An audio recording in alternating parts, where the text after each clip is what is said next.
రాజమౌళి ఒక video viral అవుతుంది. ఆ వీడియోలో ఆయన ఏం చెప్తుండంటే, నాకు హనుమంతు పైన విశ్వాసమే లేదు, మా అమ్మ నాన్నకి ఉన్నది కానీ నాకు లేదని ఆయన ఈ విధంగా మాట్లాడుతుండ్రు. ఎందుకు రావై?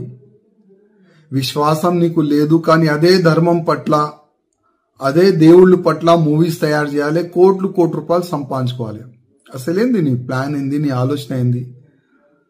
అంటే ఆల్రెడీ ఇంకొక మూవీ తీస్తున్నావు వారణాసి, దాంట్లో మహేష్ బాబుకి తీసుకున్నావు.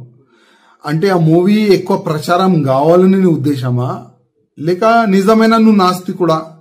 ఒకసారి డిక్లేర్ చేయి. అసలు నీ తప్పు కాదు, మా హిందువుల్లోనే ఒక తప్పు ఉన్నది. నీలాంటి ఫాల్టు డైరెక్టర్కి ప్రొడ్యూసర్కి అసలు ఐడెంటిఫై మా హిందువులు చేస్తలేరు. నీకు ధర్మం పట్ల అభిమానం లేదు, మా దేవుళ్ళ పైన అభిమానం నీకు లేదు. నీ మూవీస్ ఎందుకు చూడాలి మా హిందువులు? బాహుబలి మూవీ తీసినావు, ఆ ప్రభాస్తోని శివలింగం లేపట్టినావు, దాంట్లో కోట్లు రూపాయలు సంపాదించుకున్నావు ఆ మూవీతోని, ఫస్ట్ పార్ట్ సెకండ్ పార్ట్ తోని. మళ్ళా మా హిందూ దేవుళ్ళ పైన నీకు నమ్మకం లేదు.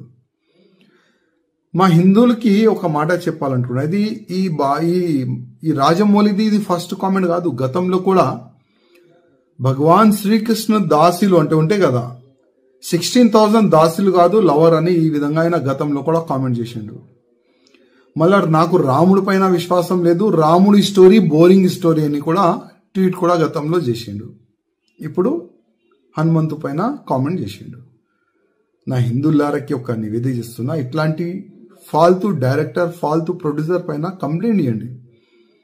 ఇట్లాంటి వ్యక్తులకి జైల్లో పడేస్తే అర్థమవుతుంది, హిందూ దేవుళ్ళ పైన కామెంట్ చేస్తే అసలు ఏమవుతుంది నా గతి అని ఈయనకి అర్థమవుతుంది. అదేవిధంగా ఈ ఫాల్తూ డైరెక్టర్ ప్రొడ్యూసర్ తీసిన మూవీ ఎవరు కూడా చూడకండి. మనం చూస్తాం కోట్లు రూపాయలు, 100 కోట్ల రూపాయలు, 1000 కోట్ల రూపాయలు ఈయనకి సంపాదిస్తాం. అందుకోసం ఈ నాస్తికుడు మన ధర్మం పైన ఏ నోరుకొస్తే అది కామెంట్ చేస్తుండ్రు. అందుకోసం మన హిందువులకి కొద్దిగా అర్థం కావాలి, మన ధర్మం పైన, మన దేశం పైన, మన సమాజం పైన ఎవరైనా తప్పుగా కామెంట్ చేస్తే ఆయన గతి ఏమవుతుంది, కొద్దిగా మన హిందువుల్లో ఒక అవేర్నెస్ వచ్చే ఇప్పుడు అవసరం ఉన్నది.